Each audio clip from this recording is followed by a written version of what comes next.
Buen día. Hoy un nuevo episodio de la Reumaguardia, donde realizamos un monitoreo de las publicaciones científicas más relevantes del último mes. ¿Qué monitoreamos usualmente? The Rheumatologist, RMD Open, Annals of the Rheumatic Diseases, ACR Open Rheumatology y Arthritis and Rheumatology. Ahora le toca el paso a RMD Open. Traemos 8 trabajos, entonces vamos para que sea corto. Primer trabajo, muy interesante, un reporte del rendimiento de la resonancia magnética contrastada de cintura escapular en polimialgia reumática, donde se demuestra una alta prevalencia de inflamación no sinovial, o sea, alrededor de tendones y cápsulas como peritendinitis y capsulitis, con una gran capacidad de discriminar pacientes con y sin polimialgia reumática. Esto puede tener una mayor capacidad para discriminar otros diagnósticos que la simple detección de sinovitis. Cada vez vamos aprendiendo más de polimialgia reumática, ahora viene el cuento. Esto va a ser muy importante dependiendo de lo que uno tenga disponible.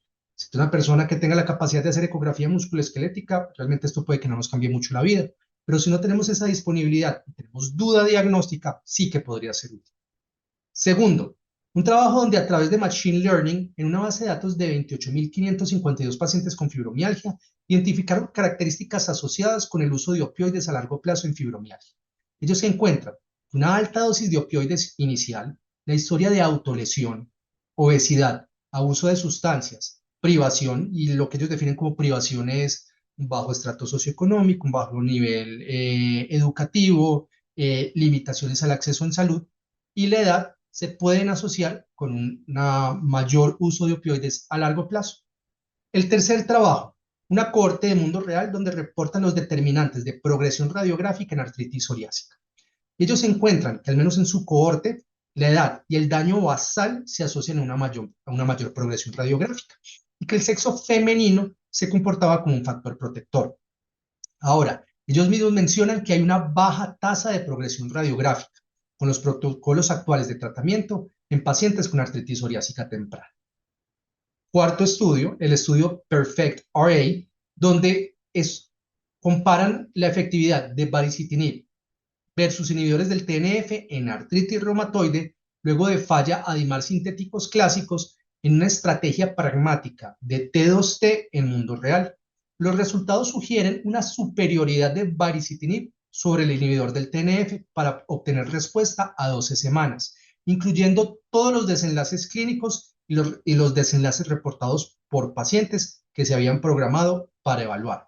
Este estudio pragmático es interesante porque genera resultados en vida real que son generalizables fácilmente y que se pueden aplicar en la práctica clínica diaria, que es una de las críticas que se le hacen a los ensayos clínicos aleatorizados, dobles ciegos, a los que estamos acostumbrados usualmente. El trabajo número 5 es el reporte del ensayo clínico Select Compare a 5 años. Recordemos que este es un ensayo clínico donde se comparó upadacitinib versus adalimumab en pacientes con artritis reumatoide y respuesta inadecuada a metotrexato. ¿Qué es interesante de esto? A 5 años no hay alertas de seguridad nuevas en esta cohorte y las respuestas clínicas fueron numéricamente superiores en los pacientes que estaban con upadacitinib. El sexto trabajo que traemos hoy es un reporte de 164 mujeres embarazadas con síndrome de Sjögren primario, donde parece haber una frecuencia mayor de eventos adversos obstétricos en estas pacientes al compararse en controles sin autoinmunidad, incluso una mayor frecuencia de bloqueo cardíaco congénito. Llama la atención que al menos en estos reportes ellos detectan que el uso de heparina de bajo peso molecular pareciera comportarse como un factor protector para supervivencia fetal. ¿Esta información de qué nos sirve? Pues ojo, a veces consideramos que el síndrome de Sjögren es, por así decirlo, una enfermedad light o una enfermedad benigna, y esto nos va trayendo datos donde parece ser que desde el punto de vista obstétrico se asocia a mayor frecuencia de eventos adversos, y será muy interesante como hipótesis ver qué sucede con este cuento de heparinas de bajo peso molecular en pacientes de síndrome de Sjögren embarazados. El trabajo número 7 es una exploración de biomarcadores del complemento en pacientes con sospecha de espondiloartritis axial, donde hacen una valoración transversal de niveles de proteínas de la vía de lectina del complemento para, en el momento del diagnóstico de 151 pacientes con espondiloartritis axial, y lo comparan con 364 pacientes con dolor lumbar crónico. interesante porque usualmente no asociamos complemento con espondiloartritis axial. Ellos mencionan que ya había algún trabajo pequeño de esto, pero no había más. ¿Y qué encuentran? Que los niveles séricos de activación del complemento, sobre todo C3DG, estaban elevados de forma significativa, mientras que los niveles de proteínas del complemento como MASP3 y la M-ficolina estaban disminuidos de forma significativa, incluso al ajustar para proteína C reactiva. Y estos se asociaron con el diagnóstico de espondiloartritis axial. Entonces, será interesante ver a futuro qué sucede, porque definitivamente necesitamos más biomarcadores o más ayudas para hacer diagnósticos oportunos de espondiloartritis axial. La resonancia del HLA-27, aunque sirven, ayudan, no lo son todo. Entonces, será interesante ver en qué para este cuento de la vía del complemento como una posible ayuda para diagnosticar espondiloartritis axial. Y para finalizar, el reporte del trabajo número 8 que traemos hoy de RMD Open es el reporte de tabaquismo en esclerosis sistémica. Entonces, nuevamente, cohorte EUSTAR evalúan el tabaquismo y encuentran que esto se asocia a una supervivencia reducida en hombres con esclerosis sistémica, tanto en los que son anticentrómero positivos como los antitopoisomerasa positivos. Adicionalmente, en estos aumenta el riesgo de mortalidad del tabaquismo y el solo tabaquismo aumenta la probabilidad de progresión cutánea y de progresión de enfermedad en cualquier órgano. Importante porque es nuevamente más evidencia para decirle a los pacientes, ojo, es ideal evitar el tabaquismo en esclerosis sistémica.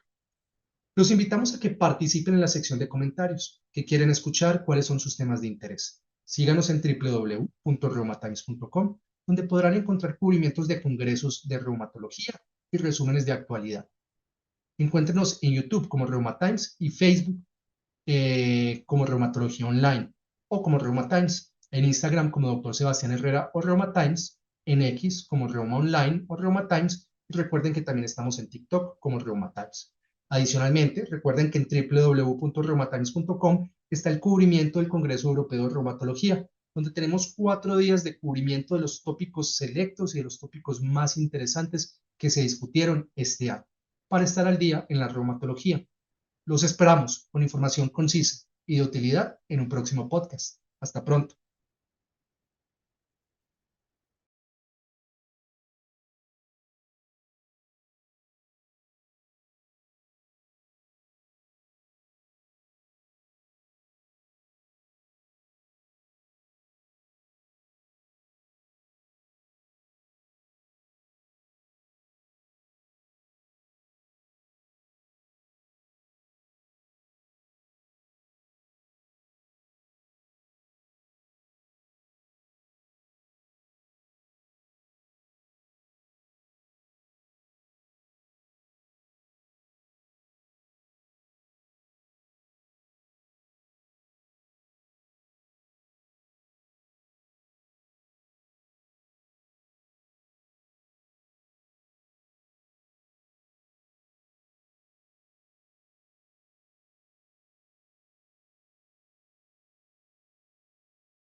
Reuma Times.